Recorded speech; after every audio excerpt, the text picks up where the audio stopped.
नमस्कार दोस्तों। आज के इस वीडियो में हम आपको एसबीआई के दो ऐसी पॉपुलर स्कीम के बारे में बताने वाले हैं जिसमें आप केवल एक बार पैसा निवेश करके आगे चलकर एक बहुत बड़ा फंड बना सकते हैं। दोस्तों, समझदारी से लिया गया फैसला, एक डिसीजन आपके कल को टोटली बदल सकता है। आज के इस महंगाई के दौर पे हमें अपनी बचत को जरूर कहीं ना कहीं निवेश करना चाहिए, जिससे भविष्य में आने वाली जिम्मेदारियां जैसे बेटी की शादी, बच्चों की पढ़ाई, घर बनाने जैसे सपनों को पूरा किया जा सके। लेकिन समस्या ये है कि आज के एजुकेशन सिस्टम पे ऐसी कोई बातें सिखाई ही नहीं जाती। दोस्तों, इस स्कीम की पूरी जानकारी के लिए इस वीडियो को आपको पूरा देखना है, क्योंकि लमसम की अपॉर्चुनिटी तभी आती है जब मार्केट गिरा हुआ होता है। और अगर आप करंट की स्थिति देखें तो पिछले एक साल से मार्केट माइनस में ही जा रहा है। तो लमसम की अपॉर्चुनिटी बहुत अच्छी है, मार्केट काफी ज्यादा डाउनफॉल में है।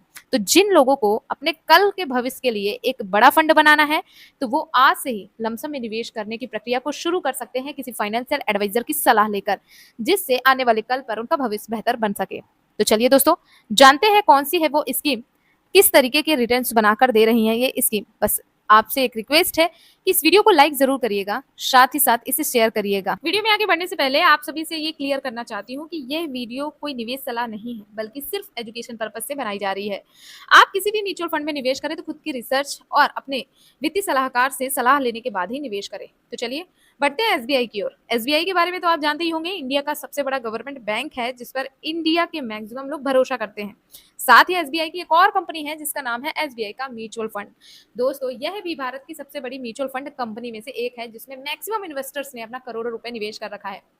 इस कंपनी में अभी तक 11 लाख करोड़ के assets को मैनेज किया जाता है। तो आप खुद ही सोच सकते हैं कि लोगों ने कितना ज्यादा भरोसा दिखाया है म्यूचुअल फंड में। दोस्तों, वैसे तो एसबीआई में बहुत सारे म्यूचुअल फंड्स हैं, लेकिन आज हम जिन दो म्यूचुअल फंड्स की बात करेंगे उनका नाम है एसबीआई का हेल्थ केयर अपॉर्चुनिटी फंड और दूसरा एसबीआई का large cap mid cap fund. जैसा कि नाम से ही आपको समझ में आ रहा होगा, एसबीआई का हेल्थ केयर अपॉर्चुनिटी फंड यह एक सेक्टोरियल फंड है जो कि स्पेसिफिक हेल्थ केयर सेक्टर पे ही निवेश करता है। यहाँ पे हमने डायरेक्ट प्लान को लिया है क्योंकि डायरेक्ट प्लान का एक्सपेंस रेशियो रेगुलर प्लान के मुकाबले कम होता है। तो चलिए इस फंड की पूरी डिटेल समझते हैं। एसबीआई म्यूचुअल फंड की तरफ से इस फंड को लॉन्च किया गया है 1 जनवरी सन 2013 में। जी हाँ दोस्तों, और अब तक इसको कम से कम 12 से 13 साल हो भी चुके हैं। इस फंड का अब तक का अगर फंड साइज या एयूएम साइज देखें तो 3,963.38 करोड़ रुपए ऑलरेडी लोगों ने निवेश कर रखा है। तो इस आंकड़े से आप अंदाजा लगा सकते हैं कि कैसे लोगों ने इस पर भरोसा दिखाया हुआ है। करंट की एनएवी देखें तो 24 सितंबर 2025 तक इसका एनएवी का प्राइस है 493.72 रुपए प्रति यूनिट। एनएवी किसी भी म्यूचुअल फंड में खरीदे गए यूनिट्स के प्राइस को कहा जाता है।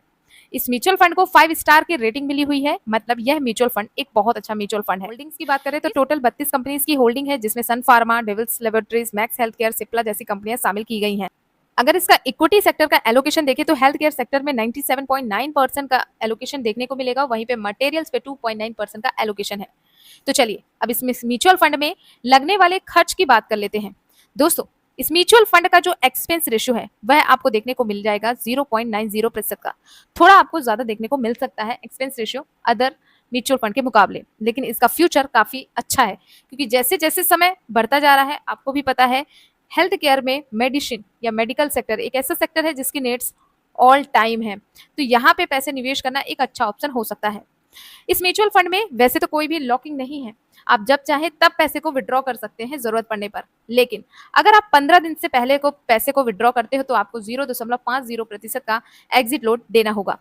इस म्यूचुअल फंड में लगने वाले टैक्स की बात करें तो यहाँ पे दो तरीके के टैक्स लगते हैं, short term capital gain tax और long term capital gain tax.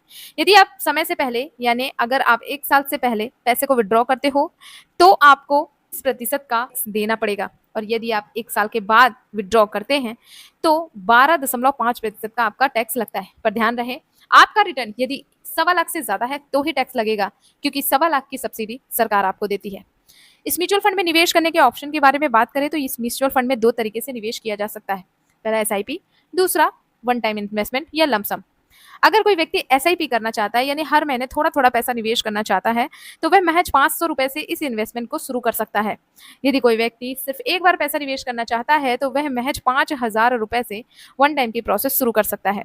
ध्यान रखिए, इसकी मैक्सिमम की कोई भी लिमिट नहीं, जैसे जैसे आपकी आमदनी बढ़े उस हिसाब से आप इस अमाउंट को, इन्वेस्टमेंट अमाउंट को भी बढ़ा सकते हैं।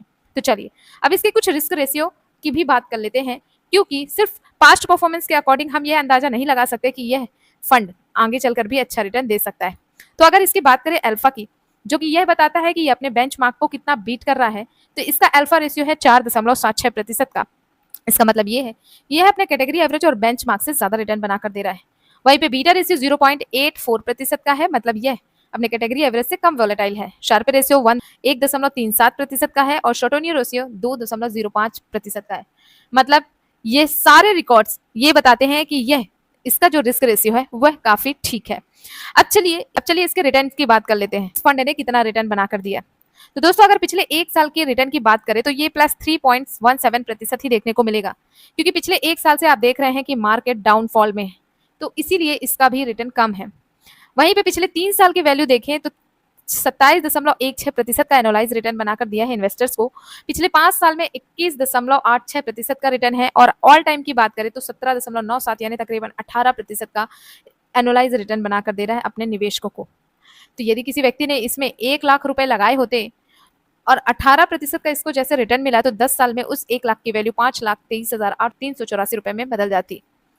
चलिए मूव करते हैं हम अपने एसबीआई के सेकंड फंड की ओर, जिसका नाम है एसबीआई का large cap mid cap direct fund growth. जैसा कि नाम से ही समझ में आता है कि यह लार्ज कैप और मिड कैप दोनों तरीके की कंपनीज में निवेश करता है। लार्ज कैप कंपनी की पोर्टफोलियो में है, इसलिए यह फंड काफी स्ट्रॉन्ग और स्टेबल रिटर्न देता है, और मिड कैप में ग्रोथ पोटेंशियल ज्यादा है, तो काफी स्टेबल फंड माना जाता है। यह एक इक्विटी फंड है, सो रिस्कोमीटर के हिसाब से यह वेरी हाई रिस्क की कैटेगरी में भी आता है।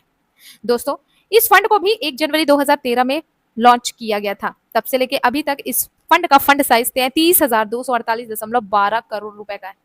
इस आंकड़े से आप भाप सकते हैं कि इसमें लाखों लोगों का करोड़ों रुपए निवेश भी हुआ है, क्योंकि यह काफी स्ट्रॉन्ग और स्टेबल फंड है। रेटिंग इसे मिली है 4 की, जो कि शानदार रेटिंग कही जाती है।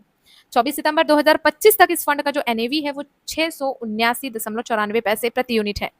तो यहाँ पे एक यूनिट 679 रुपए की आपको देखने को मिलेगी अभी के टाइम पे। यदि आप कुछ दिनों बाद ये वीडियो देखते तो हो सकता है ये नंबर थोड़ा बदल जाए। अब यहाँ पे इसके पास रिकॉर्ड की बात की जाए तो पिछले एक साल में इस फंड ने 0.43% का ही रिटर्न बनाकर दिया है। उसका कारण क्या है वो मैंने ऑलरेडी बता रखा है। पिछले 3 सालों में 18.15% का रिटर्न बनाकर दिया है। वहीं पे पिछले 5 सालों में 25.95% का रिटर्न बनाकर दिया है, और जब से फंड लॉन्च हुआ है तब से लेके 8 अभी तक लगभग 17.5% का रिटर्न बनाकर दे रहा है। ये भी एक अच्छा रिटर्न है म्यूचुअल फंड में। यदि आपका गोल लॉन्ग टर्म है, जैसे आप अपनी बिटिया की शादी, बच्चों की पढ़ाई या फिर अपने घर का सपना देख रहे हैं, तो आप कोशिश करें कि इन फंड्स में लंबे समय तक के लिए निवेश करें, क्योंकि लॉन्ग टाइम पे इतना रिटर्न मिलना कोई बड़ी बात नहीं है। इस फंड में भी आप 2 तरीकों से निवेश कर सकते हैं, एसआईपी और वन टाइम या लमसम। एसआईपी यहाँ पे अभी आप यहाँ पे महज 100 रुपए से शुरू कर सकते हैं, मैक्सिमम की कोई लिमिट नहीं है, और वन टाइम इन्वेस्टमेंट भी 5,000 रुपए से आप कर सकते हैं। इस म्यूचुअल फंड में टोटल 78 कंपनीज की होल्डिंग है, जिसमें HDFC bank, Reliance industries, axis bank, state bank of India जैसी कंपनीज को शामिल किया गया है। अगर हम इसका होल्डिंग एनालिसिस करें तो इक्विटी में 94.2% का एलोकेशन देखने को मिलेगा। उसके अलावा कैश में 5.4 और डेट में 0.4% का एलोकेशन आपको देखने को मिल जाएगा। तो सेक्टर वाइज एलोकेशन में फाइनेंशियल मटेरियल सेक्टर्स में सबसे ज्यादा इन्वेस्टमेंट आपको देखने को मिल जाएगा इस फंड में। अब इस फंड के रिस्क रेशियो या फिर कहा जाए तो फाइनेंशियल रेशियो की बात करें तो यह फंड भी 4.37% का अल्फा बनाकर दे रहा है, मतलब यह अपने कैटेगरी एवरेज और बेंचमार्क से बढ़िया रिटर्न दे रहा है। अगर वहीं पे बीटा की बात करें तो 0.82% का है, यानी यह बेंचमार्क कैटेगरी एवरेज से कम वोलेटाइल है। शार्प रेशियो थोड़ा कम देखने को मिलेगा 0.93%। शॉर्ट टेन्यूर रेशियो भी 1.54% बनाकर दे रहा है। तो इसके फाइनेंशियल रेशियो भी ठीक ठाक है। यदि इस म्यूचुअल फंड का एक्सपेंस रेशियो देखा जाए तो इस म्यूचुअल फंड का एक्सपेंस रेशियो है 0.74%, जो कि पहले वाले म्यूचुअल फंड से थोड़ा कम देखने को मिलेगा। और अगर आप वैसे तो इस फंड में भी कोई लॉकिंग नहीं है, लेकिन अगर आप निवेश करने के 30 दिन के भीतर ही पैसे को विड्रॉ करते हैं तब फिर आपको 0.10% का एग्जिट लोड लग सकता है। टैक्स की बात करें तो short time capital gain tax 20% यदि 1 साल से पहले पैसे को रिडीम किया जाता है, और यदि 1 साल के बाद आप पैसे को रिडीम करते हैं तो 1.25 लाख को छोड़कर आपके रिटर्न पे 12.5% का टैक्स लग सकता है। तो ये फंड की पूरी डिटेल है दोस्तों। यह फंड अपने आप में बहुत बढ़िया फंड है और काफी अच्छे स्टेबल रिटर्न भी बनाकर दे रहे हैं दोस्तों।